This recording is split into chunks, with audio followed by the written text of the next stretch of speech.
Hello, everybody. Hi, welcome in. I know we'll have some folks joining. We're going to get started really quickly because we have so much that we want to talk about today.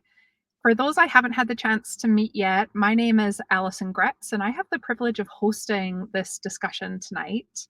I've met with all of our panelists who are amazing leaders in our industry, and we've chatted about what we want to talk about, but we also want to engage with all of you and make sure that we make this the most valuable that we can. So definitely start putting in questions right away.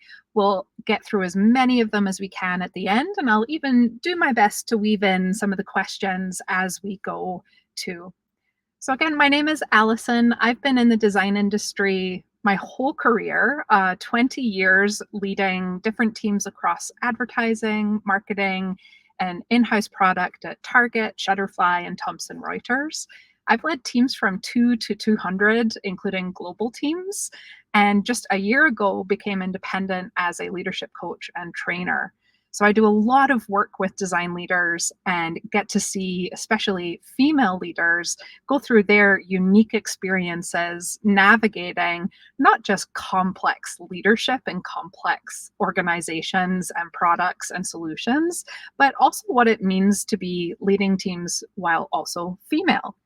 And while I wish we weren't still having panels that are very specific about women's experience in the workplace, we are. And I think these are still very valuable places for us all to connect, share experiences, feel a little bit less alone, get some tips, tricks, and just voice some of the things that add unique layers of difficulty to leading complex teams. I'm going to ask each of our panelists to introduce themselves in just a second. But again, get those questions. If there's things that are top of mind for you, pop them in the Q&A and upvote things that you really want to hear us talk about. So let me pass it on, first of all, to Alex, and then each of our panelists will introduce themselves. Thank you, Alison. I'm very excited to be here. I am an Australian-based product design leader manager. I've been in the industry for 15 years and a manager or leader for the past 7 years. I am a mentor. I've been a mentor since the past 7 years, since being a leader. I am very passionate about supporting women in the workplace and supporting growth with my designers professionally and the soft skills as well. I'm really excited to be here and I look forward to all of your questions. Should I pass it on, Alison, to Marsha? Perfect. Thanks, Alex. Hi, I'm Marcia. I'm from Argentina, currently living in Uruguay. A little bit about my career. I have been in the design industry for over 12 years, 6 years in leadership roles. Most of my leadership experience has been in remote companies, which had made my journey a little bit more challenging. I think you could all agree that guiding teams from 14 different nationalities across 5 continents, it's my proudest milestone achieved. Currently, I'm design director at Superside and also creative mentor at ADPList. A little bit about my personal life. I'm a proud dog mom of Jose and Daisy. You will probably see them in my background. And also a foster aunt for many other dogs. I'm getting married in February, so I'm full embracing my bride era. So yeah, back to you, Delisa. Amazing, thank you. Hello, everyone. My name is Delisa Lopez. I'm based in Minneapolis, Minnesota, where I live with my partner and our 2 very ungrateful cat children. I've been in the design industry for 13 years. 5 of those have been leading teams and managing some wonderful humans that I've met along the way. I've worked with Fitbit, Eero, Target, and most recently Skillshare, where I was director of product design there. I have since been laid off, and I am currently looking for my next position. Awesome. What an amazing panel of leaders who happen to also identify as female, right? I think some of the topics we got into are leadership topics that really could be asked of any single panel, and the unique perspectives that each of these amazing leaders have just gets that extra little bit deeper when we layer on being female in the workplace, societal expectations, juggling parenthood or other family matters, or ungrateful cat children, and all the things. There are so many things that we juggle and take on. So I'm going to jump right into it. And the first question, I'm going to start with an easy one, but not really. They're all pretty hard. I'm going to ask a couple folks from the panel to share the hardest truth that they've had to accept about leading while female that maybe no one prepared you for or you didn't expect. And this is one of the questions that I will ask everyone to answer just as a little warm up. And then you'll all see I've definitely invited the panelists to not answer every question and just to feel like they can focus on their sweet spots as well. So the hardest thing you've had to learn that no one, or accept that no one prepared you for. And can I pass that to Alex? Do you want to start? Absolutely. There's probably a few truths, but I think one of them is a lack of representation. It's still a bit sad to say that, in 2024, but I suppose as I've progressed as a manager, I've seen less females in a lot of my, meetings or leadership calls. Maybe that's also because I'm in the tech industry and I've been in the finance industry recently. And then on top of that, I'm part of the LGBTQIA community, so that representation is even less. So I think that's a hard truth that, I've learned throughout my career is, it is still a male-dominated industry. And it's just something that I hope that will change over the years, and it has gotten better. But yeah, I would say that's one of those things that you realize as you grow as a leader. Yeah, Marsha, how about you? Yeah, I totally agree with Alex. And going with that point, it's having to prove to everyone, like, hey, you are capable of, doesn't matter where you have studied, all the things that you have showcased to people, you need to prove just because of your gender. So yeah, it's a lot of effort, but at the end, I think it's really rewarding when you see the success at the end. And Delisa. So for me, it's been realizing that no matter how much you accomplish, you will experience disrespect and doubt at some point in your career. Some of it will be blatant, some of it will be unintentional, and some of it will come from yourself. And that's been the biggest thing for me, is like how easy it is to actually gaslight myself unintentionally. And like things like saying like this might be a dumb idea, like before you actually share a thought. It's the struggle of wanting to share your idea and contribute to the room, but in a way that sounds open to others and inviting dialogue in other people's ideas. But and even if like the intention is positive to like invite others, it's still undercutting my message. And that's something that I've had to be a little like, Lisa, stop it. It's a hard thing to unlearn, and each of what you shared resonates with me. I've experienced all of that, and sometimes all at once. And the tightrope, especially of tone of voice and what you can say that doesn't sound too direct or overly assertive, is feedback I've received many times, versus you're expected to be nurturing, but maybe that's not a strength that you have all the time. And this sort of tightrope that we have to navigate is one that has been a really hard truth to accept, especially when I believe in showing up as a whole human. And sometimes that's going to be pretty direct because I'm not from the Midwest where I'm located now. And I moved to the Midwest, so I have had a global perspective in my past and then got to lead global teams. And Marsha, you already shared, you're leading these teams across so many different cultures. One of the things we had a vibrant but tough conversation around was also having to lead through really difficult times lately. I started one of my VP positions in March of 2020 and had to immediately step into leading through the pandemic, which no one prepares you for.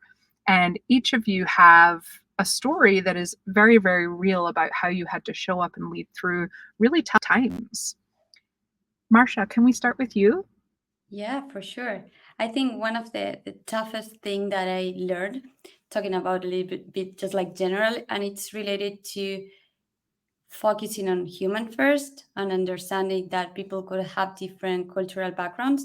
People could express a little bit more. There are others that just like are more shy. So sometimes you need to take your time to start to understand how's everyone's feelings, emotions, and how do they work. Even though that we are all designers, we all know how to communicate in the design world. But sometimes talking about people and relationship, the cultural backgrounds are quite a barrier, that there's a moment that you just like totally merge and you feel part of them and you see that they are totally part of the team. So I think that it takes time, it takes a lot of work from leaders, but it's totally worthy when you see that they're totally syncing in a same meeting. Doesn't matter if one is from totally the opposite side of the world, where you see that one is totally the dark and the other one is totally in the day, but at the end they're just like working as if they were in the same table and the same room. Yeah, and it's amazing how some of those different nationalities can be in conflict at different times, or even just communication styles, which then make it really tough to navigate across nationalities. For sure.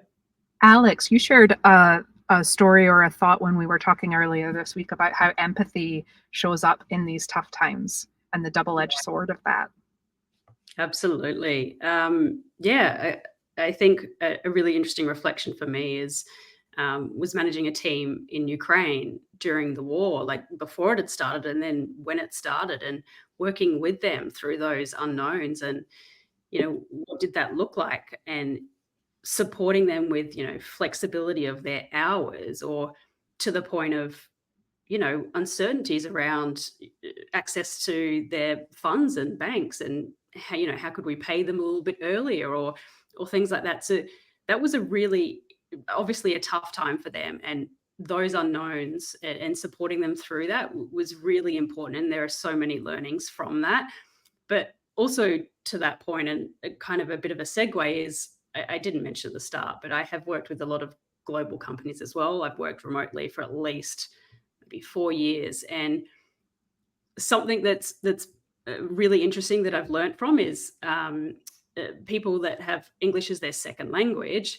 Um, they expressed to me quite often that they lacked a lot of confidence, and especially women speaking up in meetings, and having a voice, because they didn't have the confidence with the way that they spoke, even though I thought their language is perfect. I didn't see any flaws. And so when you have global teams of people from different countries, it's really important to understand how we can support them. What's the best way for them to communicate? Maybe it's not that they speak up on video calls, it's more that they might just use Slack, or just understanding what works for them. And then the other thing is, as I'm Australian, I probably have a lot of jargon and slang. So I've also been reflecting on the way that I explain things and say things, and try not to use those sayings that, Australians might know, but even people from the US might not know. Yeah, I experienced that directly when I immigrated countries, in that I had all sorts of different words for things. Or even as I'm trying to explain something at work, I may want to use an analogy or a phrase. And a lot of the time I get it completely wrong, or I muddle them and I mix things up. And luckily, it's become almost like a character trait and something endearing about my leadership that there's Allisonisms that kind of show up. But I have realized sometimes they make perfect sense to me, but they end up actually confusing my team and making communication really difficult. So finding ways to be the translator of your own culture so that you can be most inclusive of your whole team is really key as well. Delisa, I'd love if you could share your story, especially about having to lead through some of the tough times that our industry is going through the past year.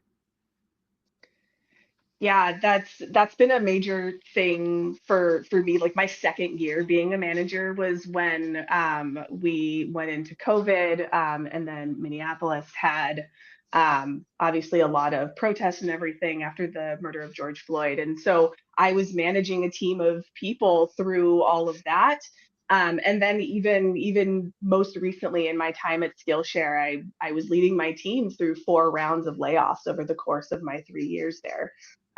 So aside from like learning how to navigate those tough times and just building up my resilience, I think my biggest learning is the active work that it takes to not absorb everything my team is going through. And I don't mean that in like a heartless or a careless way. For me, it's been more of like a skill of self-preservation. As designers, we're empathetic, like you said. As a design leader, that empathy extends to your team as they confide in you and you help them navigate their challenges. And some of those challenges are highly personal. And as a leader who genuinely cares about the well-being of the people I manage, I can sometimes default to taking on those challenges as my own.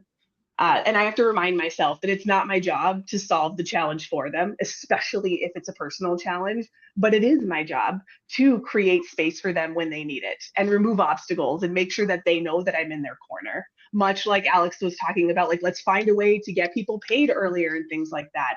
Like it's our jobs to support in those times of chaos and be something that can like stand still. But you also need to protect your energy because you're also going through your own things too.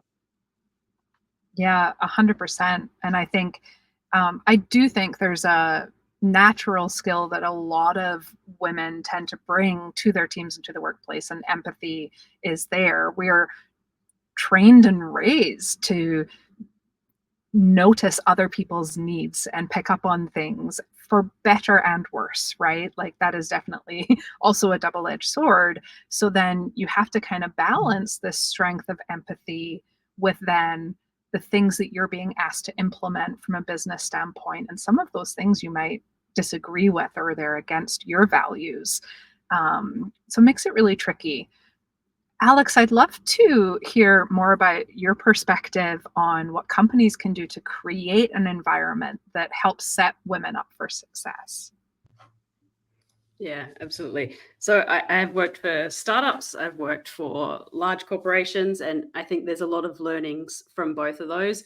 But the key takeaways, and this is just from my personal experience, is I've really appreciated having support networks in the companies that I work for. And that could be whether or not they have maybe like a mentorship program with other women.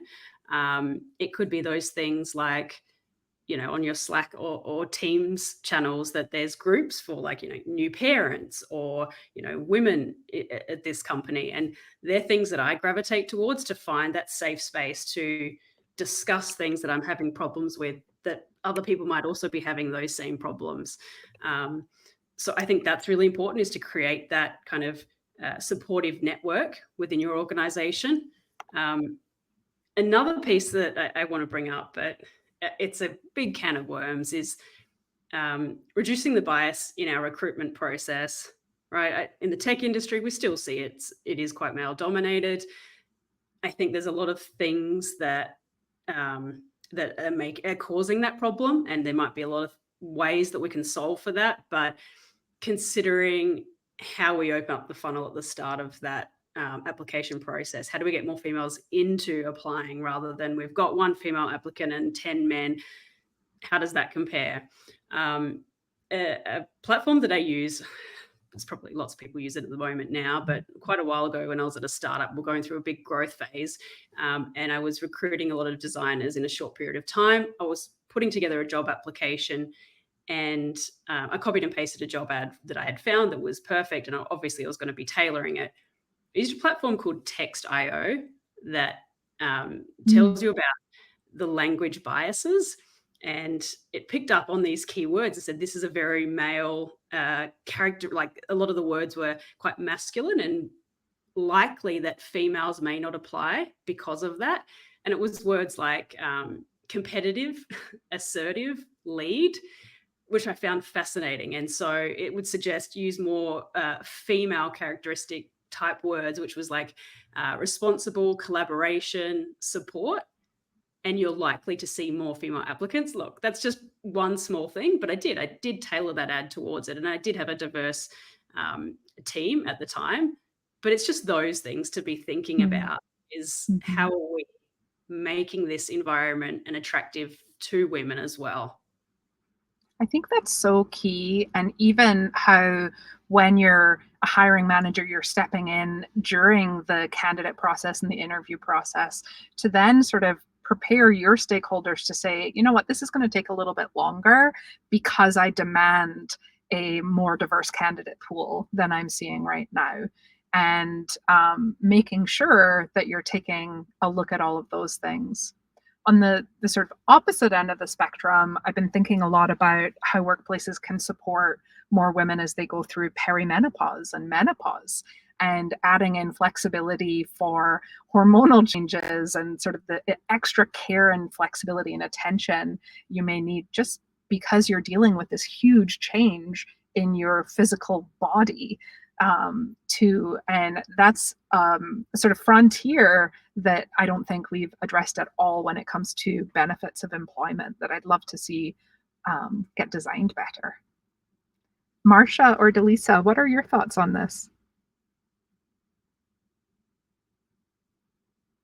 Oh, we're going to race to get off of mute, or Sorry, no, it's fine. No, I think so much of what Alex said, I completely agree with. I think there's also the element of getting more diverse candidates in the door and then figuring out like longer term ways to support them after the fact. Because you don't want to have like, hey, come join us. And then also BT dubs, you're on your own. So I think like some things that I've seen that were really nice in the past, like even when I joined Skillshare, they had like little onboarding buddies. Like that sounds like I'm belittling it. It's like an actual onboarding buddy. She was regular sized. And but it was really nice because she invited me to the Women of Color chat. She invited me to the Queerios channel and things like that I identified with, that made me immediately feel like I was in it. And I had people who I felt like I could connect to. And that immediately made me feel like, okay, I can even go in this channel and be like, hey, is this a normal thing? Are you guys cool if I do this? Like even like that kind of support, like ongoing is so important. Mhm. Yeah, for sure. Like fostering those type of culture that you bring a safe space, doesn't matter how many people are there, but that you will find a place to discuss about a topic that probably is happening to someone else. And having those type of cultural teams that they have so many different backgrounds, you will always find somebody who's struggling the same thing. So creating these spaces where people just like can join and discuss and feel care from others, it's key. Mhm. Yeah, I know. As I've navigated all sorts of workplace things, I've almost had these moments where I wish I could go back and tell my younger self something about either what was coming that would feel more inclusive, or like I think of especially 10 years ago, all these things we're talking about the tech industry and representation were even worse than they are now. So I'm curious, and Marcia, I'd love to start with you and then Delisa on this. If you could go back and tell your younger self something, what would you go back and tell them? This is a really, really good one. I wrote an article a few weeks ago about this point, just because it is a really common question when you are having mentorships with younger mentees. And basically, for me, the key it's around don't being afraid, take risks, and dream big. Basically, you need confidence. This confidence will help you to accept big challenges, and those are the challenges that will drive you into success. So for me, these steps are just like key to get into any of your goals, and always having and dreaming really, really, really big. It's what will drive you there.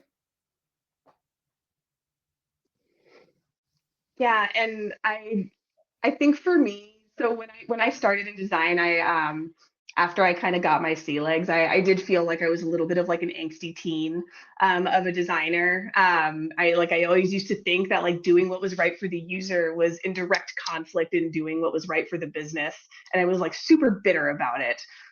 But the truth is, like, you need to serve the business if you want to serve users. As an IC, your job is to identify the most impactful opportunities to do right by your users within the scope of the business goals. As you grow in your career as a design leader, whether it's IC or management, you get more opportunities to impact what those goals actually are. This is also when you know that you have a truly effective design leader, because you can start to see more of a strategic overlap between what's good for the business and what's good for users. And that's something that I wish I had learned / shut up and accepted much earlier in my career, because I think that would have I feel very accomplished and successful today. I do feel like that would have helped me grow a lot more and a lot sooner.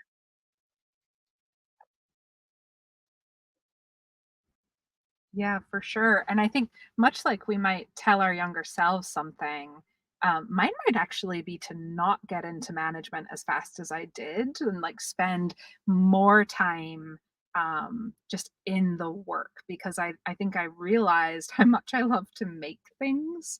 And I had to find ways to, even while leading, still get that makerness to be fed.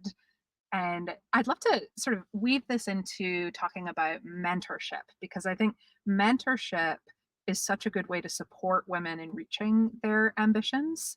And Alex, I'd love for you to share, how can mentorship, or what role can mentorship play in supporting women in their careers?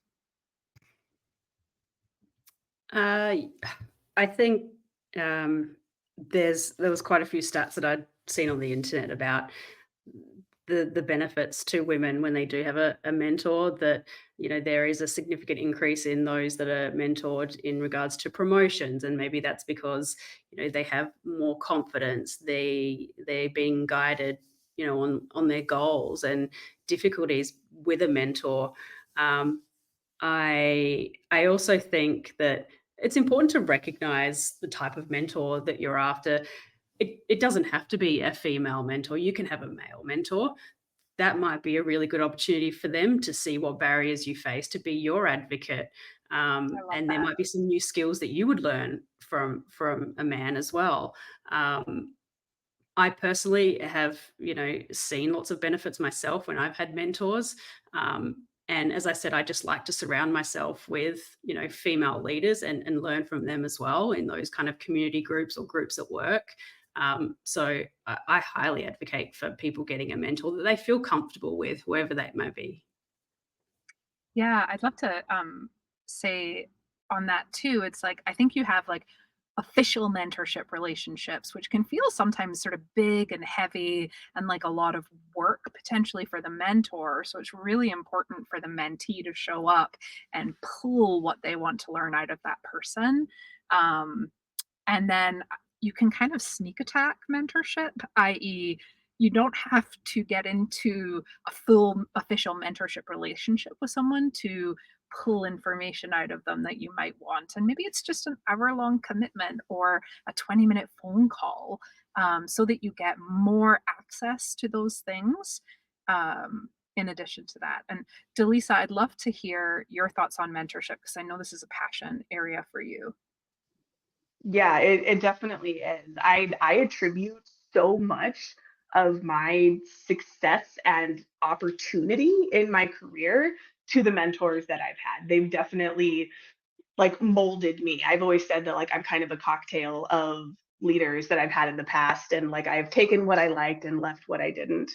And I think the power of people who see a reason to invest their time and energy in my success, that is the importance of mentoring women or anyone from a marginalized group, frankly. It's a message.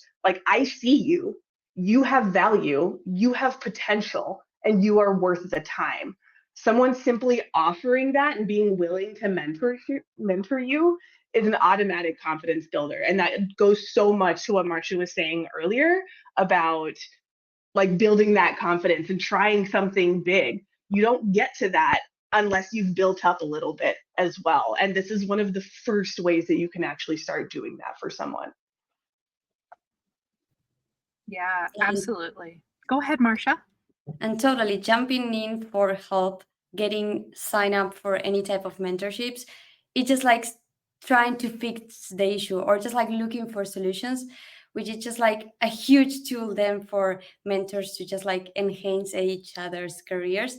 So for me, the mentorship has been something amazing, but also it's super rewarding, and it's incredible how much you can learn from your mentees, just because it's just like a meeting where you're just like getting closer to the others, you're learning about their backgrounds, about how are they feelings, and also sharing a lot of tools that maybe for us have been pretty easy, or things that maybe we have never thought about it. But yeah, it's just like a super rewarding experience. Yeah, like anything you can take advantage of to meet more senior people at your company or in your expanded network is only a good thing as long as you really show up and take advantage of it. Because then you're building your network, and you're not just building your network of mentors, you're building your network of potential sponsors. And what I mean by sponsors, and some of you maybe saw my talk earlier as well, sponsors are the people who are going to pump you up in rooms that you're not in. They're the ones who are going to advocate for you and really help you reach your goals very proactively, where a mentor might answer your questions and provide you experience and wisdom from their path. A sponsor is going to be very, very proactive alongside you, both of which can be intimidating to ask for from people. But I would encourage you to ask, especially once you've got a bit of a relationship of trust with someone. Then I think it's totally cool to ask for what you want and really help that person help you as well. I'd love to, I'm going to pull a question from the Q&A that actually is a really nice transition to one of the other planned questions. And Anushriya was asking, for some reason, women are taught to be perfect at everything. The judgment bar seems so high. How do I balance my sanity and my career? And while I give the panel just a second to think about that, I'll share from my experience. I've had to release some of that for myself, especially as a mother as well, and trying to balance, you know, caring for hundreds of people at work and two hungry humans and a husband at home, for example. Like, there have been times in my career where I've wanted to be better at all the things, and yet I feel like I'm letting people down in both the places. And then there's no room for me. And it is exhausting and leads to burnout. And this is one of the like biggest sort of pinches that just cause women to unfortunately leave workplaces. The only thing that I found to really help me is to think less about reaching some kind of unachievable perfection bar and thinking about MVPing or minimum viable producting everything in life, because then you can kind of do a little bit but just not quite as high fidelity, as well as like outsourcing everything you can, asking for help, and accepting help as well when it comes your way. So hopefully I bought the panel a little bit of time to think about that. Alex, how have you experienced this, and is it as rough in Australia as I have found it in the US? Is it a culture thing? I personally do strive for perfection at work. Maybe not so much in my personal life, or I'm a bit more relaxed in that regards.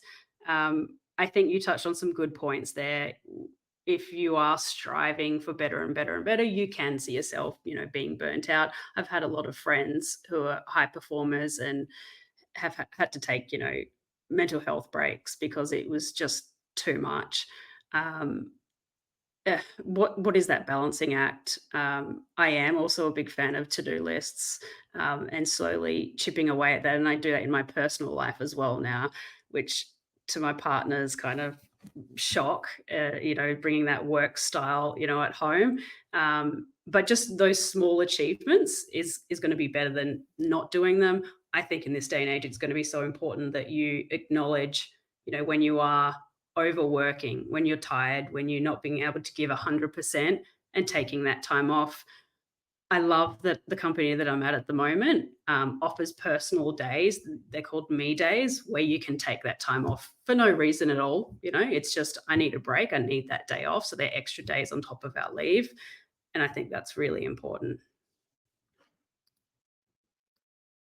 Marsha. Yeah, I totally agree with Alex. And I think that most of the time we see perfection, but there is a huge learning curve to get into that perfection. Probably there were a lot of mistakes. It's just like we're only seeing that top of the iceberg of success, but there probably would be a lot of learnings, a lot of mistakes. So one of my main thought is just like, don't be that hard with yourself. Take a little bit of recognition. Like nobody's going to take care of you just as you. So just like sit down, make a plan, try to organize your ideas. Perfection is just like, it's like a paint, like it a little bit, most of the time it's a little bit abstract. So it's just like, don't be afraid. People who success is people who take risks. So go for it. I mean, I will be the boosting one. So let's keep going for that. I think perfection, it's never going to be something that will be pleasant for you. So you will keep trying, or you will find new things that you will want to be perfect. Yeah, it's like it's never quite achievable, right? Exactly. It was actually, I think one of my first bosses ever told me to get it to 80%, go home and eat a bagel, right? Like stop trying to hit 100% done or 100% perfect, because no one sees that last 20%. And I've experimented with that throughout my career, and it's always been true. Like that last 20%, I could have gone to a yoga class, or I could have gone home and then taken care of myself a little better. Okay, thanks for that question in the chat, and keep the upvotes coming for sure. One thing we spoke about a couple nights ago and touched on is tone policing. And it's something that I've certainly experienced a lot, both in speaking communication and written communication. And I've had to think, do I have the right amount of exclamation points and emojis so that people know I'm happy about the email that I'm sending, asking them why they didn't do that thing? And it's been such a tightrope and something that I've never quite figured out. But I'm curious, Delisa, I'd love to start with you. What have you experienced? Maybe it's not tone policing, but in gendered expectations in your career. What have your experiences been? Yeah, I would say for me, I'm someone who is easily like pigeonholed. I'm a generally happy person. I'm friendly. I have an enthusiastic demeanor, and I think sometimes that's worked against me. And the best way that I've learned to handle that is with the conversation that I initiate. It's not an easy conversation to have. It's terrifying, frankly. But holy crap, is it worth having? And it's basically like I'm about to tell this person that I generally like that I think my happy-go-lucky attitude is minimizing opportunities for me. That's a terrifying conversation to have. And I think for me, the best thing, like the best advice I ever got was prepare for a conversation how you need to prepare for it. And I was like, cool, my type A is just going to take over right away and I'm going to handle this. So to this day, if I know I'm going to be having an uncomfortable conversation with someone, I prepare for that conversation like a test for school. I usually have a Google Doc and I break it up. Like I have a little table and I break it up and I have, this is the thing you said or did. This is my issue with it. And these are the things that I can own about the situation because I need to check myself and reflect. Is there something about the interaction that I need to own as well? It's a two-way street. This conversation is an investment in your relationship with your leader. It's not about telling them off. It's about defining how you work together. No one is going to know exactly how you like to be worked with from jump. And you need to be willing to have these types of conversations and like have the bravery and the courage to open that door of communication with your leader, your manager, your peer, anyone like that. You can't expect them to read your mind, and those conversations just absolutely have to happen. But I fully acknowledge how scary they are to have. Yeah, and I wanna, I was about to say I wanna retweet something you said, and I realize people probably don't say that anymore. But even though these are hard conversations, a lot of the time you might be rumbling with a truth, right? And something that you said, it's an investment in your relationship.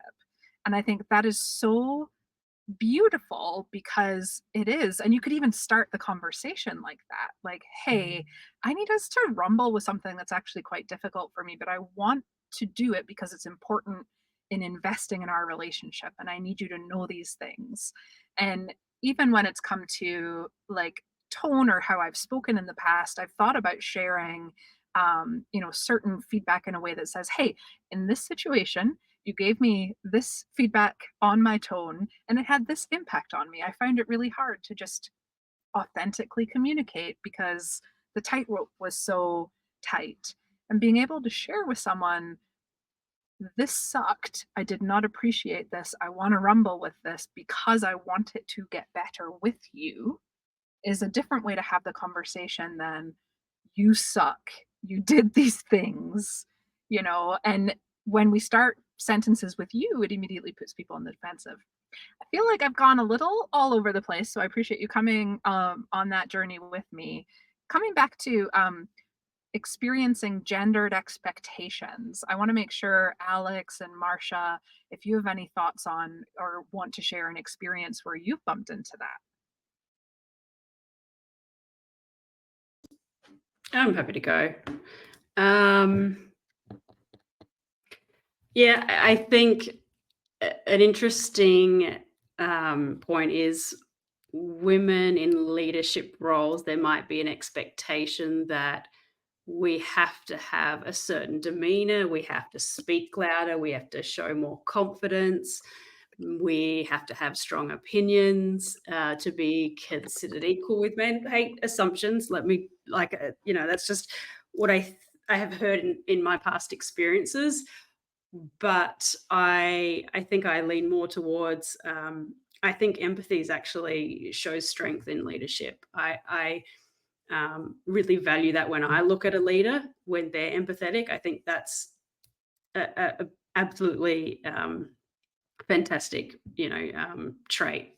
So that's something that I personally like to embrace as well. And maybe as designers, when we do, user research, we want to think about the user at all times. So we may have that natural empathetic trait. But yeah, I kind of rebel against that idea that women in leadership need to be overly confident or harsh. Mhm. Yeah, for sure. The one last one I want to share with the audience, and then we're going to move to the audience Q&A, is to not be the note taker. Don't be the meeting organizer.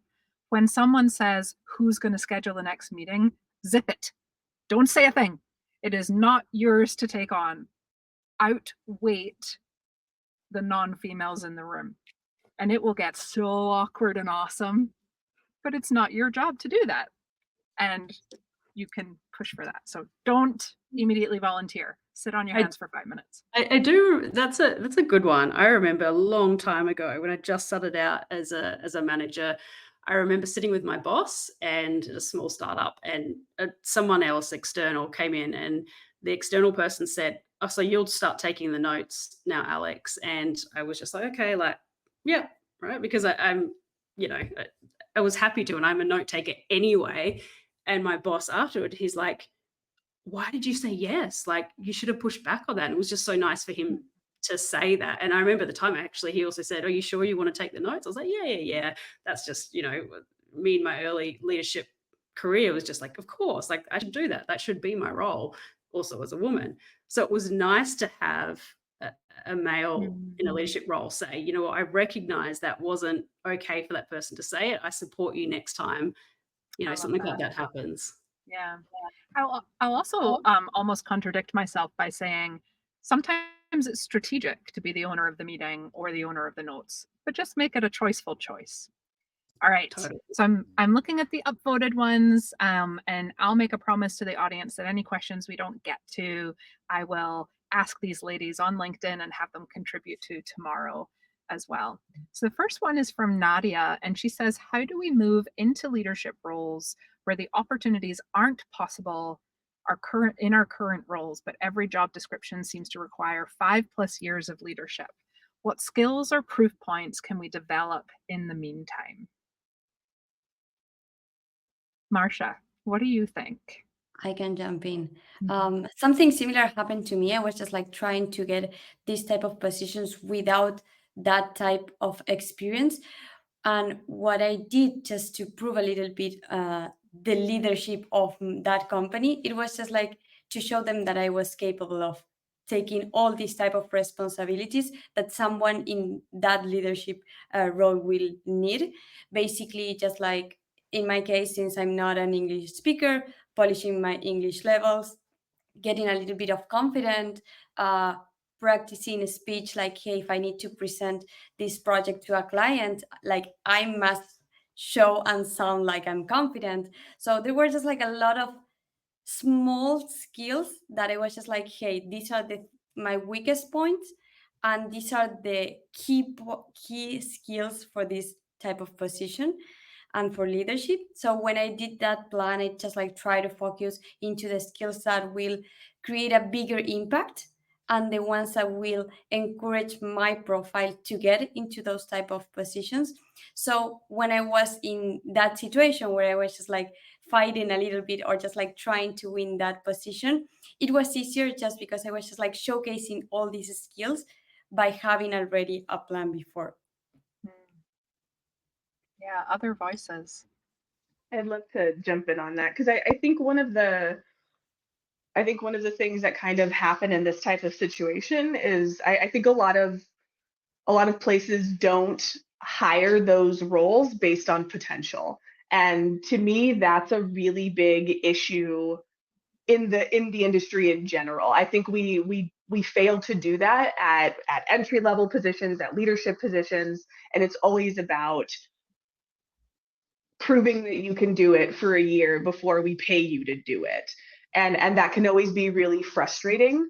And I think like that's where you have to start getting into things like how to lead when you're not a leader, and what does that actually look like? What does that actually mean? And those might be the places, to Allison's point, where you strategically own those meetings and you delegate things, like, and that's how like stuff gets done. I think those are the areas where you can like strategically take those opportunities and then make sure that you talk about them when you're doing things like your annual performance review or working with your manager to make a case for a promotion or something like that.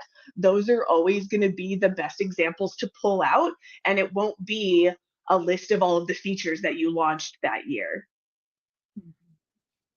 Yeah, I'll make a plug for my last talk. Watch the recording because it was on advocating for yourself in your career, and there's some really good stuff in there that I think will also answer this question. The next question we have, and Alex, I'd love to start with you, is any thoughts on what role personal branding plays in the success of women in leadership? And I realize I threw that at you, so if you don't want it, you can lob it somewhere else. No, I hadn't seen that question. I am happy to take this. I am a big advocate for personal branding. I think that's played a big part in where I am today. I do volunteer to speak at events. A big part of it is, in this case, I'm passionate about this topic, but when it's about design as well, it's just I would also want to show my skills and my brand and who I am, put myself out there. I might post on LinkedIn a little bit more often. There was a period of time when I was really promoting myself. I was writing medium.com articles. I was doing a lot more mentoring at the time, but also the tech industry and the demand for UX was really high. And I was being contacted by Facebook and Google, and that for me showed me the success, the impact that it had on me promoting myself a bit more, making my own website, going to lots of networking events. I still do that because I enjoy it, but that's really important. I'd meet with recruiters all the time. I don't know why I did, but you know, so I was building a name for myself in the city that I live in now, and I think it's doing those small things. If you do want to, you know, help yourself get a role, it's, you know, we're probably not at the time where recruiters are now messaging you to say, hey, you know, would love to have you apply for this role. I think it's actually a really hard market to get into. So right now, personal branding is going to be really important. I've been doing that since day one, though. When I first started as a graphic designer, you know, I had my own business cards and I'd pass them around at any event that I went to. So I truly believe it's an important thing to do right now if you are looking for a job. Yeah. Something I want to retweet on what you just said too, Alex, is that you did it when you weren't actively looking. Because I think personal branding and if you just think of your personal brand as your reputation as well, it doesn't have to literally be, I have branding and I have a tone of voice that I use on LinkedIn and it's persona. Think of it as your reputation. You're building that and investing in that when you don't need to leverage it right away, just like you would a network. The best time to network is when you don't need a network, because then you can do it really genuinely. Marcia or Delisa, do you want to jump in or should we jump to the next question? I can jump in with something Yeah. super small. I remember in my first interviews getting into the design industry, I remember that my only goal was that these people I will be interviewing myself need to be wowed by my portfolio, resume. At that moment, we used to have things printed. And I remember that there was one that I was just like, I spent so much money on printed that it was beautiful. It was almost a book. And I remember that they did not hear me into the full interview. They were just like looking at the book and they were amazed. And I realized the huge impact that it has. And it was just like a totally career changing decision. Like, you need to really invest in your personal branding. To be honest, for me and my whole career success is related to that, just because you need to build around confidence and about boosting your content and just like trusting that the things that you are doing are really good. So yes, invest in your personal branding. I don't know, Delisa, if you have any thoughts about it. Yeah, I would say that this is actually incredibly top of mind for me right now. Like, especially ever since I was laid off a month ago, I've just been like, how, because the industry and the market is so different from what it was when I was last looking. And I'm like, not to like toot my own horn or anything, but like I was one of those people who would be like, oh, like I would have messages from recruiters when I wasn't looking, um and it's just not like that anymore. It's just like that is just not the game anymore. And I think for me, it's been the struggle I've had is how to get my name and my face out there in a way that feels genuine to me, and doesn't feel like I'm trying to be like the next LinkedIn influencer. I'm just like, how do I engage in spaces like LinkedIn without trying to like sound like I know everything, because I know that I don't. But I do think that I have a unique point of view and an interesting voice, and I'm trying to find the most like authentic ways to share that help people understand who I am, what I'm about, how I roll, and what it might be like to be in a work environment with me. And to me, that's been the biggest asset of finding and cultivating like my personal brand of who I am as a designer and as a leader. I hope everyone was taking notes. I'm going to come back and watch the recording to make sure I caught everything that these amazing women just told us. I'm curious as well. So the next question from Mia is specific skills or qualities. What specific skills or qualities do we believe are essential for women to develop in order to succeed in leadership roles? We already talked a bit about letting go of perfection. I'm curious, Marcia, do you want to go first and kind of say, what do you think is really important for us to develop? I think it's pretty similar to what we were mentioning before. I think confidence. I mean, nobody's going to sell ourselves like our own speech. Not feeling that just because of your gender, you are less than anyone else in that meeting. So I really believe So it's good. just like trusting on your skills, showing in the best way as possible, and yeah, be confident. Because if you are there, it's just there is a reason why you are sitting in that meeting. Yeah, absolutely. One more voice on this. Delisa, do you have a specific skill that you think you had to develop as a female leader? Yes, I think for me, it's been like genuine cross-functional collaboration and understanding that not every project can be done solely by you. I think like my last project at Skillshare was this massive information architecture project, and there were 3 women leading it. And all of us did something completely different, and not one of us would have been able to accomplish what we accomplished by launching that behemoth of a project without any of the others. And because we all do fundamentally different things, and it's the intersection of those skills that made us truly powerful in those moments. Yeah. There are a lot of questions, so I'm going to stick by my promise to pull these into the world of LinkedIn over the next couple of days. And that will allow us all to just be out there and show our personal brands and all of that. So I want to thank our amazing leaders who are on this panel. Marcia, Delisa, Alex, thank you for your time and your insight. I love how global this group was. Like, oh my goodness. What a joy. And thank you to everyone for participating in the chat and the Q&A. Go on to your next session, watch recordings, and bring it down to 80%. Nothing needs to be 100% perfect. And don't take the notes unless it's strategic. Go have a Thank you bagel. all. Go have Thanks a bagel. for hosting, Allison. Thank you all. Yeah. Thank you. Thanks, everyone.